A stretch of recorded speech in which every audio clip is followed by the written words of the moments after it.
Hi guys, Ari here, welcome back to the channel Mummy of Four Does Disney. I am beyond excited to review for you our 7-night magical trip to Walt Disney World, staying at the Caribbean Beach Resort. Whether you're planning your next magical getaway or just dreaming of one, this review is packed with everything you need to know. To plan out our whole trip, we were using my Magical Parks planners, both the adult version for me to use to plan out all the practical things as well as all the fun, and the children had their Magical Parks activities and memory books, which they used for writing out their bucket lists, as well as drawing pictures of the characters that they could use as a talking point when meeting the characters, and the characters could then autograph below. So we flew from Heathrow over to Orlando International Airport, also known as MCO. As we live in Wales, we opted to stay near the airport the night before in the Premier Inn at Terminal 2 and 3. This is a Premier Inn we haven't stayed at before and I'd highly recommend it. The rooms felt fresh and newly renovated. It was affordable and super close to the terminal. We possibly could have managed to drive up on the same day as our flight was not super early, but driving back after a super long transatlantic flight would have been challenging. It's also a nice way to start your holiday just one day earlier. So if you live more than an hour or so away from the airport, highly recommend staying near the airport. It just saves so much hassle on travel day. You wake up a bit fresher and you're not having to contend with the panic of UK traffic potentially making you miss your flight. We used special assistance at Heathrow for the first time, which worked out really well for us. Special assistance is for anyone that needs a little bit of extra assistance in the airport. And this is indicated by people wearing a sunflower lanyard. Now, we've used special assistance in Bristol before, but never Heathrow, and it worked great in Heathrow. We use special assistance because our children have autism and struggle with queuing, and it meant we didn't have to queue at passport control, customs, things like that, which really eased the process of getting through the airport. With 3 out of our 4 children, our eldest wasn't with us on this trip, and a whole lot of cases. So we flew with Virgin Atlantic for the first time and our experience really was exceptional. It was a long flight. It was a 10.5-hour flight, which was longer on the way there than the way back. But honestly, the crew were absolutely outstanding. We could not fault them. They made such a fuss of the children. They dressed them up in their blazers. They let them sit in the jump seats. They were showing them the dry ice. They let them having a go at being part of the crew and dishing out sweets and treats to the passengers. Honestly, our experience with Virgin Atlantic was above and beyond anything I expected. And the flight really did, fly by. Sorry, that was bad, wasn't it? Now, our airport transfers when we arrived at MCO were private transfers, whereas previously we'd used Mears Connect, which was the replacement for the Disney Magical Express bus service, which we just missed out on. It closed just before our trip in 2022. Unfortunately, this was a bit of a sticky point in our trip in that our airport transfer did not show up. It's supposed to be a private transfer taking us directly to our resort, which is the Caribbean Beach Resort. We were really tired. It had been an incredibly long day. It had been 10.5 hours on the plane. The children had actually got up really early the previous morning, so I'd been awake for a really long time by this stage. Everyone was very close to losing the plot, so we ended up just going directly to Mears Connect, who have a permanent desk in MCO, and getting on one of their buses, which is a little bit more round the houses than having a direct transfer. But you know what? It got us there. So in future, I won't be risking booking with anyone that doesn't have a permanent desk. So at this moment in time, it would be Mears Connect, because you can always go and speak to an actual human in person and ask them about where your transfer is, any other questions you may have. So for me, that's what I'll be doing in future, regardless of who we book through. We arrived at Caribbean Beach and were dropped at Old Port Royal, which is the centre of the Caribbean Beach Resort. We'd already done the online check-in on the app, so we didn't need to go in and physically check in. There was a desk just before the entrance to Port Royal, and we spoke to them there, and they got a minibus and helped us with all of our bags. We had quite a lot of bags because we were allowed on the plane 1 check-in bag and 1 carry-on suitcase each. So we had that. So we had 10 suitcases in all. We were very tired, so we were very grateful for this minibus to take us from Old Port Royal to the Trinidad section of Caribbean Beach where we were staying. Now, Caribbean Beach is absolutely vast. It really is massive. It's the biggest resort on property at Walt Disney World. The Trinidad area was quite away from Old Port Royal, which was the main hub.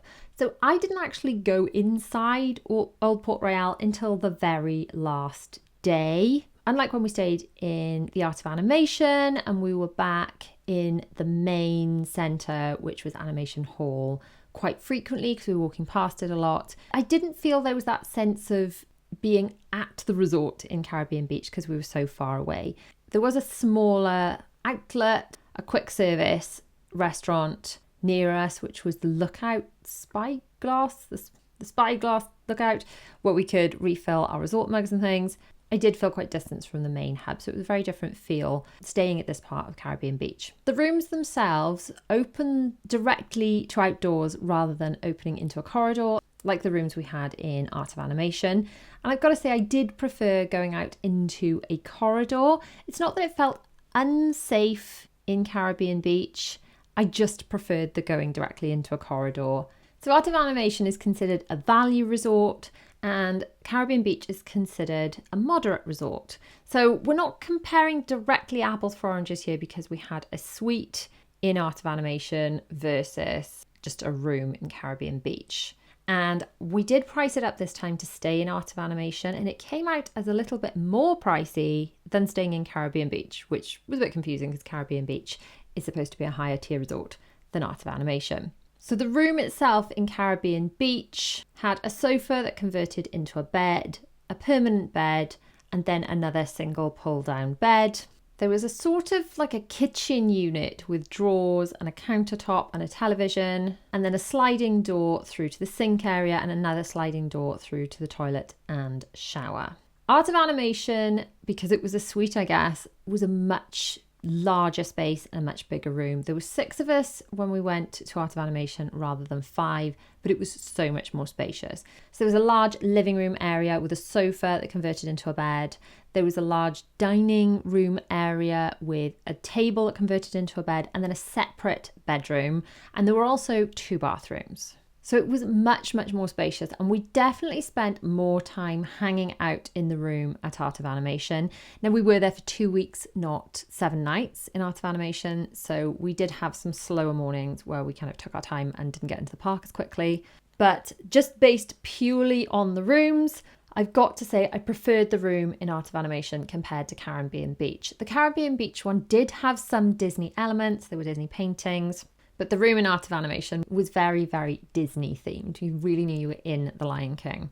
And in fact, the whole Art of Animation resort is very Disney-fied inside and out. So the Lion King area is very Lion King themed. There's a beautiful Nemo area. There's a gorgeous Little Mermaid area. So although it's a value resort, if a very Disney feeling resort is something you're after, I can highly recommend Art of Animation. Now, Caribbean Beach was lovely and it was gorgeous and it felt like you were in the Caribbean. It just didn't feel as Disney, as in there wasn't as much character theming about the resort as Art of Animation. So it really depends what you're after. Now, Art of Animation is further down the Skyliner, so it's further away from the parks. There's a little bit further to travel on the Skyliner. But unfortunately, when we were traveling, the Skyliner was closed. So that was a bit unfortunate. However, the Skyliner station, if it had been open, would have been quite a walk from where we were staying in Trinidad. And as the buses were on as a replacement for the Skyliner, they were pretty much outside our room. It was a minute or 2 to walk down the steps and across to the bus station.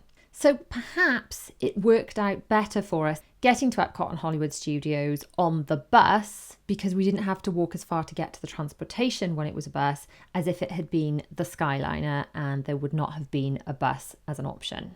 Our first day in Magic Kingdom was absolutely magical. We had mostly sun. We did get absolutely soaked during part of the day. But then it's Florida. We dried off very, very quickly. On this first day, we did pick up our resort mugs on the way into the park. Our resort mugs were included with our Disney dining plan and were great. We filled them up each day at the resorts, and some of the other resorts we did resort hopping to as well. We also took the resort mugs onto the cruise, so it's really nice to have those.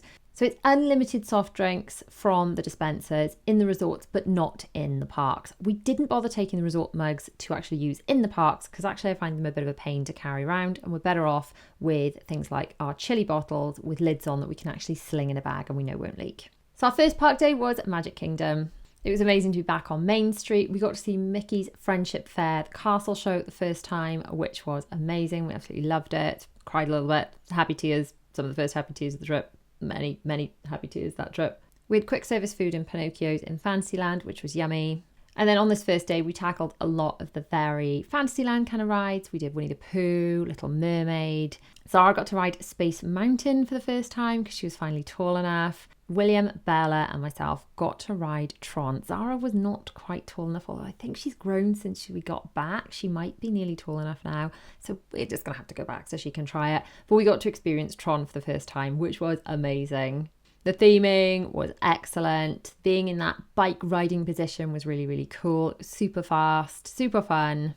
Not the longest of coasters, but I gotta say we loved it. Most of the Disney attractions, you can actually just pop your bags by your feet. They're very easygoing with things like that normally, but with Tron, there is a locker system.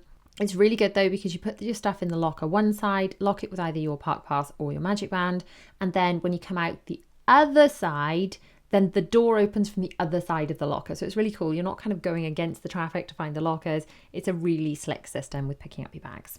We got some really great snacks on this first day, including some ice creams, although they were melting quite quickly, in the Friars Nook in Fantasyland. And we got some delicious flavours of Dole Whips in Sunshine Tree Terrace in Adventureland. That night, we hopped on the monorail over to the Contemporary Resort and dined in Chef Mickey's, which we loved. It was amazing. It's a buffet restaurant where Mickey and the gang come round and greet you at dinner, all dressed in their chef gear. The children loved it. It was such a fantastic experience. Then we were back on the monorail to watch Happily Ever After for the very first time, because when we went in 2022, we watched the fireworks that they had for the 50th, Enchantment, which we loved, but I've got to say, Happily Ever After just holds a very special place in my heart. I remember sitting and watching the fireworks with the children in COVID when we weren't allowed fireworks, we weren't allowed out of the house, and putting Happily Ever After fireworks on YouTube and saying to them, one day kids, I'm going to take you, we're going to go and watch that in real life. And then just before our trip to Florida in 2022, they cancelled Happily Ever After in favour of Enchantment. So I thought they weren't coming back and we'd missed that opportunity. So I was thrilled Happily Ever After came back. Absolutely spectacular. It's spectacular to watch on YouTube, but in real life, it's just electric. Loved every second of it. Cried all the happy tears. On our second park day, we started off in Epcot. We got the bus rather than the Skyliner, because obviously the Skyliner was not on. It was the beginning of the Festival of the Arts, which was so much fun. There were loads of art exhibitions and Festival of the Arts specific snacks. So after meeting Figment, we did head over to Figment's Inspiration Station. We had a really nice, like a shortbread thing with icing on it. I really enjoyed. And some really delicious rainbow cake, which I did manage to drop onto my camera lens while trying to take a photo of it. So, be careful. Don't do that, kids. It's not funny. We had some food in Connections, just some quick service food, which was just all right. Then we park hopped, which we had to do via bus because the Skyliner wasn't on, over to Hollywood Studios. Now, that was a pain because the Skyliner is so easy to go from Epcot to Hollywood Studios normally. So we did kind of miss the Skyliner then. In Hollywood Studios, the boys checked out Oga's Cantina for the first time. They had a blue and green milk, which they very much enjoyed. And in fact, Will preferred the blue and green milk in Hollywood Studios to the Star Wars themed drinks on the ship when we sailed on the Disney Wish and we went to the Hyperspace Lounge. We got to ride perhaps my favourite attraction in all of Disney, Mickey and Minnie's Runaway Railway. Then we had dinner in Hollywood and Vine, which is similar to Chef Mickey's in that it's a buffet restaurant. Both Chef Mickey's and Hollywood and Vine have lots of varieties of food that are very family friendly. Loads of selection and something for everyone, but plenty for the plain eaters, which not all of the restaurants necessarily have. We did intend to stay and watch Fantasmic that night, but honestly, we were all on our knees and the temperature really, really dropped. So I'm glad that we had planned to watch Fantasmic that night, because if we hadn't attempted it then, and then maybe later in the week it had been even colder, then, it wouldn't have been ideal. So I definitely recommend planning out things like nighttime activities or things that could potentially get rained off for as early as possible in the trip if it's something you're desperate to do. But then we did have another Hollywood Studios day lined up, so we had another opportunity to watch Fantasmic, because honestly that night we were all crawling back to the hotel. We were so tired. We were fresh again the next morning to head back for a full day in Epcot. We didn't manage to get a boarding group for Guardians. Forgot to mention Guardians. On the second day, we did manage to get a boarding group for Guardians. So at the time that we were in Walt Disney World, you still had to get boarding groups by going on your app at 7 a.m. to try and get a boarding group to get on the attraction. So we didn't manage to get a boarding group for Guardians on the second Epcot day, but we did manage to get one while we were in the park. So on this Epcot day, we headed over to Norway. We did Frozen Ever After, we met Elsa and Anna, and then we had lunch in Akershus. I think I'm saying it right. I did ask a cast member that works there how to pronounce it. How do you pronounce the name of this restaurant, please? Akershus. Thank you very much. And in Akershus, we were dining with the princesses. This was a fantastic experience. Now, the children did eat the food. Most of them ate most of the food. Now, the food in Akershus didn't have as many options for plain eaters as, say, Chef Mickey's or Hollywood and Vine, but I was surprised at how much of the food the children managed to eat. It was definitely not as fussy as the Princess Dining in Disneyland Paris, which is very high-end, very beautiful, but what my children would consider fussy French food. Then after a lot more attractions, we did manage to hang out, even though the temperature really had dropped quite low, even for Florida. It was January, but it was much cooler than we expected it to be. We did manage to stay for the fireworks around the lake in Epcot. Luminous, the Symphony of Us, and they were beautiful. Not as good as Happily Ever After, I'm afraid, but very lovely nonetheless. Then our next park day was Animal Kingdom, and it was a really warm day. We did the World of Avatar. It was Zara's first time on Flight of Passage. She was a little nervous to ride, but really loved it.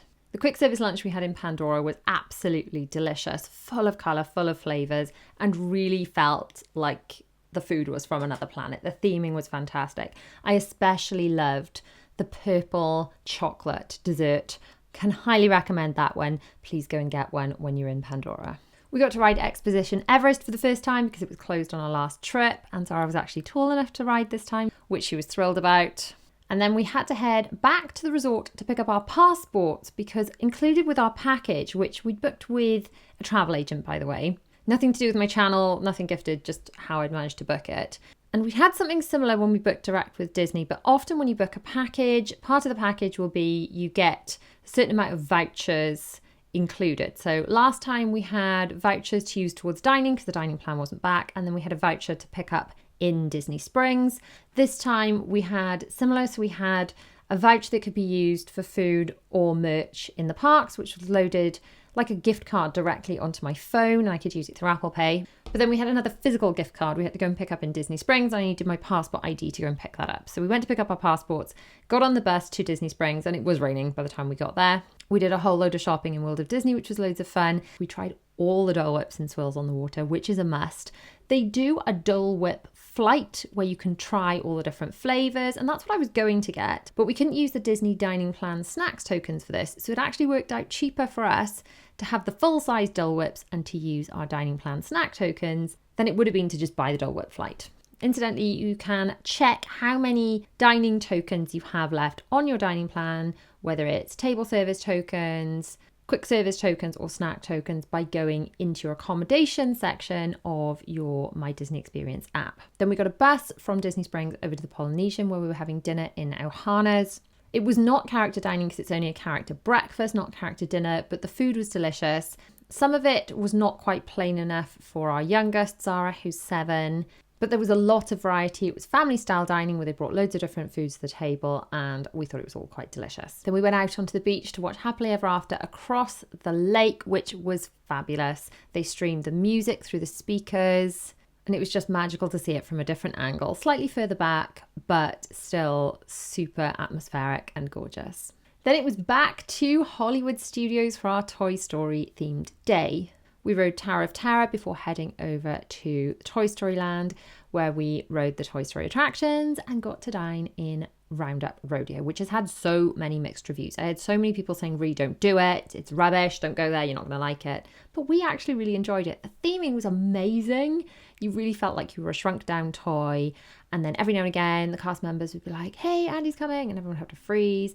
It was so much fun. Everyone really got into the theme of it. You had to ride a hobby horse to your table, and it was family style dining. The food was yummy, and the desserts were so well themed. They were really, really cool and very Instagrammable. That evening, we were determined to hang around and wait for Fantasmic. We did pick up some more snacks in Woody's lunchbox. We've got to love the tots in Woody's lunchbox, as well as another one of those snacks, which was a bit like the one we had in Figment's Inspiration Station, kind of a shortbread themed thing with icing on top. Very yummy though. We also got some Wookiee cookies and some more quick service chicken tenders. We do eat a lot of chicken tenders in Disney. In the Backlot Express, which is always a good place. Plenty of tables. And then we did watch Fantasmic. We were there really early. It was really cold. It went down to about 7 degrees. The girls were wearing 2 pairs of leggings, a dress, 3 Spirit jerseys, a pack-a-mac and a denim jacket each. So we managed to stay just about warm enough to cope. But Fantasmic was totally worth it. What an amazing show. The arena is just vast. I really wasn't expecting it to be that busy. Although I've got to say the hardest thing about Fantasmic was when everyone was getting out of it. We decided to just stop and hang back. Our children really don't like crowds. It did feel very busy, very much sort of stampede kind of vibes, which was a bit uncomfortable. So we just decided to hang back and wait till the crowds had passed a bit before we exited the arena. And if you're not fussed on crowds, I'd recommend you do the same. And then it was our last day in Magic Kingdom, where we tried to get through all of the children's bucket lists. We managed to get so much done. Zara was desperate to see Marie in the parade, and Marie is normally in the Adventure Friends cavalcade, and this day she was not. So Zara was upset, but it does mean we're going to have to book another Disney trip. So people of the internet, where have you seen Marie in Disney parks? Where can we go to see her? Preferably as a guaranteed thing. I know occasionally she's done pop-ups in Disneyland Paris. Is she usually in the Anaheim Park in California? Is that worth going to? Or do we have to go all the way perhaps to Tokyo in order to see Marie? Let me know where you've spotted her, because Zara is desperate to meet her and was really sad that she'd missed her this day. Anyway, we got to ride Tron again, as well as other favourites such as Big Thunder Mountain. We got some really yummy hot dogs and tots, basic food, but Disney delicious in the Friar's Nook. And then we headed over to Gaston's Tavern, where we got to try the cupcakes with the grey stuff, which is just so much fun. Gaston's Tavern is just really cool. It's exactly like it is in Beauty and the Beast. So for our super duper Beauty and the Beast fan Bella, this was a must. LeFou's brew was actually really yummy too. It kind of tasted fruity, but also marshmallowy at the same time, which doesn't sound like it should work, but it did. We dined that night at Crystal Palace, which was the first restaurant that we dined in on our first family trip to Walt Disney World back in 2022. But this time the characters were there, because back in 2022, for COVID times, the characters were not allowed in. So it was Winnie the Pooh and the gang. We did some Disney bounding as Winnie the Pooh and the gang as well, which was so lovely to take the children's pictures with the characters that they were Disney bounding as. Crystal Palace is another buffet restaurant and another safe bet restaurant if you've got fussy eaters. So my safe bet restaurants, out of the ones we ate in, would be Hollywood and Vine, Crystal Palace, and Chef Mickey's. If you've got fussy eaters, those are the ones you're going to want to head for. Then the Toy Story restaurant had some options for fussy eaters, although a lot of the food had lots of different flavours that perhaps fussy eaters would object to. And then if you have got quite fussy eaters, I'd probably avoid Ohana's and Akashu's if they're especially fussy. Unless, of course, you're just there for the experience, in which case Akashu's is well worth it, because you get to see so many princesses without having to queue. Anyway, Crystal Palace, we ate at the end of the day. It was dark by the time we came out, because it was January, so it gets dark quite early. And then we're back onto Main Street, where we picked up some candied popcorn and spent the rest of our remaining snack tokens in Main Street Confectionery, picked up our candied popcorn and went to watch Happily Ever After. Now, originally we were going to head all the way back through to Fantasyland and watch from behind the castle. We found a bench sort of as you're looking at the castle over towards the right, underneath where Tinkerbell flies at the end of the fireworks. And that was a lovely place to sit and watch it. You couldn't see every single projection because there were some trees blocking the castle. The atmosphere was lovely and we were kind of out of the way. And the children were sitting down and could tuck into their popcorn. Then we got to do our last few attractions before it was time to leave the park, which was super sad. It's always sad to leave the park, but less sad than normal because the following day we were embarking the Disney Wish, which we'll get to in a second. So on the final morning, there was a bit of a hiccup because we were told we were going to have a letter under the door saying what time we need to put our cases out to be picked up to take to our Disney Cruise transportation, because we're having Disney Cruise transportation to take us to Port Canaveral to board the Wish. We did not have the letter. Apparently it came to me in an email, but I was avoiding looking at my emails because I didn't know I had to look out for an email because I was looking out for a letter under the door. And to be honest, I was away and didn't want to look at emails because it's just opening up work stuff, isn't it? So if you are having transportation, you are going to have to check your emails in case they're emailing you with times rather than putting a letter under your door, like they did with us. They showed up to pick up our cases, and long story short, we were not packed yet. I then frantically scooped everything up, managed to pull my back while panic packing. So I was in quite a lot of pain for travel day to the cruise. But then they did pick up our cases and we didn't see those again until we got onto the ship to our stateroom, which was great. Then we took the minibus with our remaining luggage over to Old Port Royal. We had breakfast with our remaining quick service tokens. We'd spent all of our table service dining tokens allocated through the restaurants, and we'd already planned out which restaurants they were going to be because I had booked all of those 60 days out during my ADR day, our advanced dining reservation day, and I have got a full vlog explaining how to do that and how best to tackle those bookings. We did have some remaining quick service dining tokens. We just bought breakfast for a few other people. Apparently you can also use quick service dining tokens to buy a number of snacks. We could have cashed those in for bags of sweets, but it was kind of nice to pay it forward a little bit and pixie dust some other people some breakfast. So Old Port Royal was lovely. Didn't spend much time there other than breakfast on the last day. We found the guy with a clipboard who was in charge of Disney Cruise Line transportation, and then we got on the bus to head to the Wish. Now, a few things that are worth mentioning from the trip.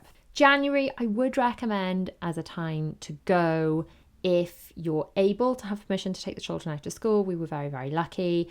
And if your kids are not fussed on it being incredibly warm, January in Florida, I would say, is like a British summer in that there are days where it is quite warm and then it also gets cooler. So you might need jackets or a spirit jersey some days, and other days you're going to want to slather on the sunscreen. But it definitely doesn't get anywhere near as hot as a Florida summer, which for us worked out quite well. We did use DAS or DAS, which is the Disability Access Service for the children because they have autism. The Disability Access Service has had a major overhaul since we were in Florida. So now the amount of people that can access the service and the different conditions that qualify for the service have changed. I have got a video where we discussed the initial changes to DAS, the Disability Access Service, when they came out. I'm still hoping that Disney is going to do a little bit more of an update and clarify some of the points and make it more accessible to those people that need it. But there will be a follow-up video coming. So if you have got any specific questions about DAS, you can check out my original video where I explained how the system worked for us, how I booked all our reservations, how I signed up for it. And a lot of that is still super relevant. But if you have any questions about the changes, leave those in the comments below and I'll answer those in an upcoming video. So like I said, we got Disney Cruise Line transportation over to Port Canaveral to board the Wish. And if you want to see the review of the 4-night stay on the Wish, you can click on the video on screen, or you can watch the entire Walt Disney World vlog series from the start, clicking on the other playlist, or check out my Patreon for some early release content. Thanks so much for watching, guys. I'll see you guys real soon. Mwah.